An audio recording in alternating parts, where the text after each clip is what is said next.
waxaynu sheegnay maadada islaaxisay hagaajisa daahirisay nadiifisay saabuuna ma aha shaambana ma aha waa maado kale islaaxisa maadada islaaxisay kow waa iimaanka saan horeyba u tilmaanay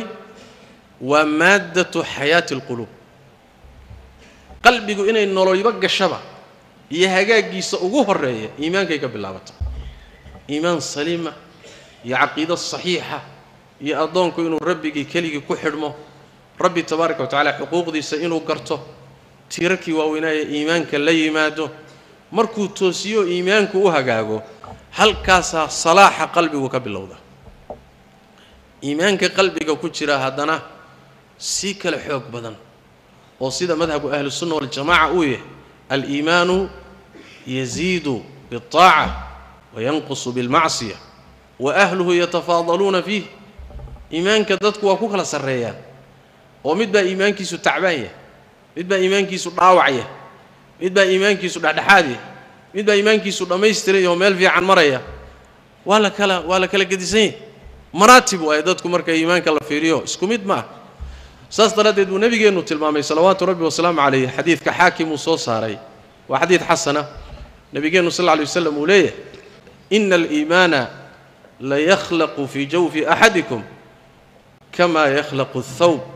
fas'alu allaha an yujaddida al-iimana fi qulubikum iimaanku wuu duugooba qalbigu ku duugooba sida maradu u duugowdo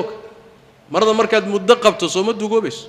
oo haddana markay muddo sii joogto soo ma go'ayso qalbigu saasoo kale yani iimaanku saasoo kale qalbigiina ugu duugooba ee allah weydiista tabaaraka wa tacaala inuu qalbigiina iimaanka ku cusboonaysiiyo allahumma jaddid al-iimana fi qulubina arka iimaankii cusboonaysiin buu baahay kullama iimaankaagu xoog badan yahayna qalbigaagu salaaxiisu waa fiican marba kastoo iimaankaagu hoos u dhacana qalbigaaga salaaxiisa iyo wanaagiisa hoos buu dhacaya waa halaabaya ilaa marka ugu dambaysa uu gaadho meesha ugu dambaysa marka qalbiga iimaanka marka ugu horeysa islaaxiya waxa kale oo qalbiga islaaxiyo maadada labaad ee qalbiga islaaxisa waa quraanka kariimka ah fahamkiisa barashadiisa akhrintiisa ku dhaqmidiisa yani tadabburkiisa wax qulubta uga fiican ma jiro daawo qulubta uga fiican ma jirto وكي ربنا تبارك وتعالى القرآن الكريم كان أوشي يا أيها الناس قد جاءتكم موعظة من ربكم وشفاء لما في الصدور وهدى ورحمة للمؤمنين قل بفضل الله وبرحمته فبذلك فليفرحوا هو خير مما يجمعون حتى هذا ضدوا ورددوا وحائدين تمدوا حق الرب إذن كي مدوانوا موعظة من ربكم وشفاء لما في الصدور وحيابها الله بها كتشر عذر رضا أنا داودوا دي بحق الرب يدين كتم وحي هاي القرآن الكريم وهنون وانا نحريس مركز ربي تبارك وتعالى وحيلي فضلك إلهي إذن سي وقرآنك إيا النحريستي سكفرع إيذا كفي عنه كخير بدن waxa ay bini aadamku ururin hayaan oo dhan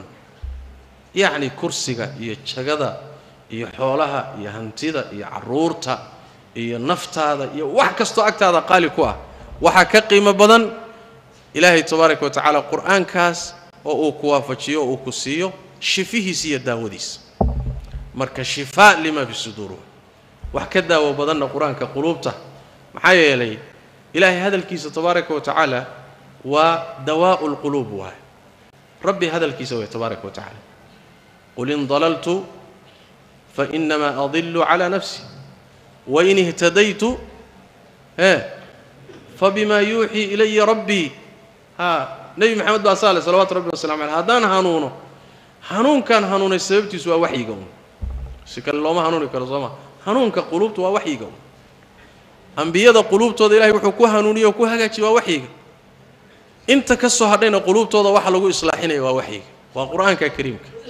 sidaas daraadeed baa rabbigan tabaaraka wa tacaala uu ku magacaabay quraanka kariimka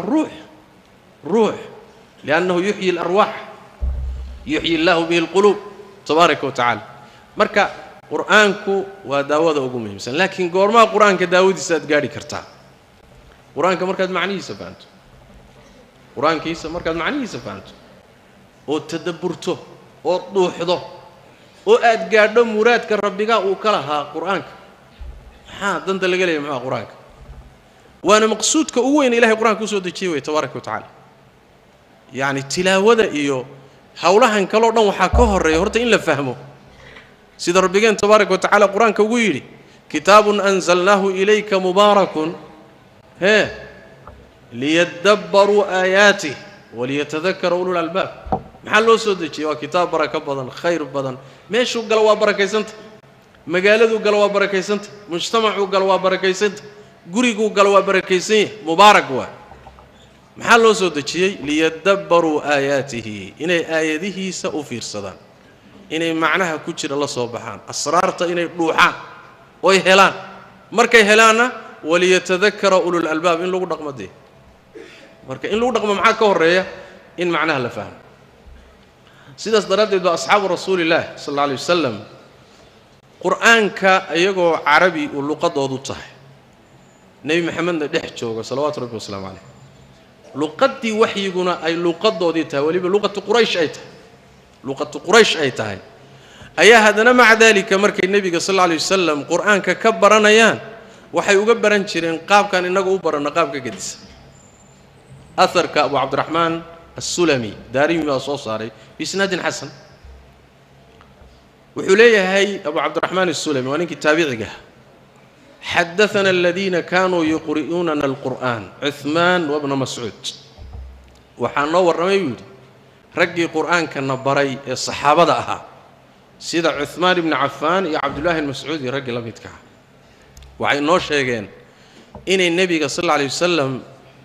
كقادن شيرين طبعا آيات طبعا كآيات مركب قاتان بي طبعا كآيات أخرين طول معناها كتيرة iyo ku amal falkooda bay dusha ka soo qaban jireen markay inta soo qaybaan bay hadana 10 kala qaadan jireen 10 ka markay soo qaybaan cilmiga ku jira iyo akhrintooda iyo ku amal falkooda ay hadana 10 kala qaadan jireen sidaas uu leeyahay fata'allamna alqur'ana wal ilma wal amal hal marba waxaan isla baranay qur'aankii علمي كتشري هي عمل فالكيسيبا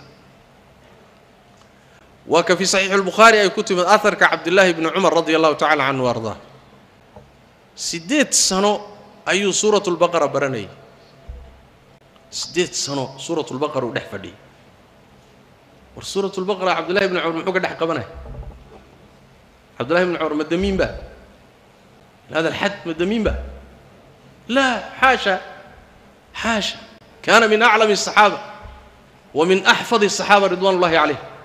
لحد الصحابة أقول علمي أقول حديث كبرنا أبو كم ذا صوما ساس درادة سورة البقرة محل سديت سنة أقدقي المهنة يركب بالله وبالله بكبرتايا سؤال وين يسويتين له سؤال جمعت جواب تيد وحوي ابن عمر وحو سورة البقرة كدح رادين هي ينان إنه كدح رادين سورة البقرة وسورة القرآن كا وقلنا دير فقه كتيرنا وجوب بدني سورة كتير ماله ساس درادة باكنتي إنه مدة دح فرديو كنوز تكتيرتي أسرار إنه لبحه ساس يمرك القرآن كوب برنشره عكس جانا ويمرك إنه عجمية واللغة العربية قد نبي نقولها أيها وحن اهتمام كسرنا إن القرآن كقراءة دي صح لفظي صحنه تجويد كو أخرينه وكأنه نقولهم بمعلمين كده من القرآن كأداد الفادي سوا صحضبا دكسي بعد قبصن با وبالله التوفيق عمدا كود دوبا خلاص هرت هذا اللي جوري جاي واحد سوق قبل كرو متر ساس درادة وميزفي عن القرآن كإلا حفظيه لكن عربينا إذا لاحظوا حفظي وحي كم يمسنا ما ضيعني